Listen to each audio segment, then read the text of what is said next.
Dapat nak bayangkan lah kalau si Jelutong ni jadi speaker. Korang bayangkan kalau dia jadi speaker, pembangkang ketika itu langsung tak boleh nak cakap Rujuk pada peraturan 36/12 yang mengelirukan Dewan. Tak, bagus belum habis lagi. Unless Jelutong listen. Yeah. Listen. Kecuali Pagoh telah pun menghabiskan ucapan, baru ada kekeliruan. Apa yang telah disebutkan, saya ingin ungkapkan bahawa RMK 13 dan kerajaan sekarang akan meminggirkan let Pagoh finish. Let Pagoh finish ucapan dulu. Kena you raise-kan. Sebab ini baru separuh daripada tu. Mungkin ada benda-benda lain yang tidak dengar. Please, bagi Pagoh habiskan dulu.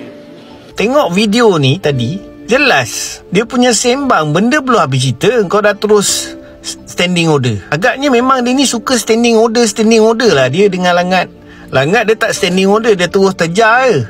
Dia tak ada, dia macam bulldozer kan. Dia terus jalan, dia tak pandang kiri kanan depan belakang kan. Semua dia langgar.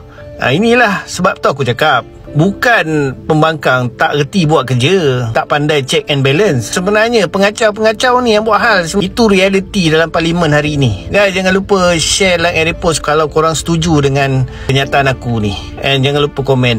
Mana yang belum follow, tekan button plus tu follow. Assalamualaikum dan salam sejahtera.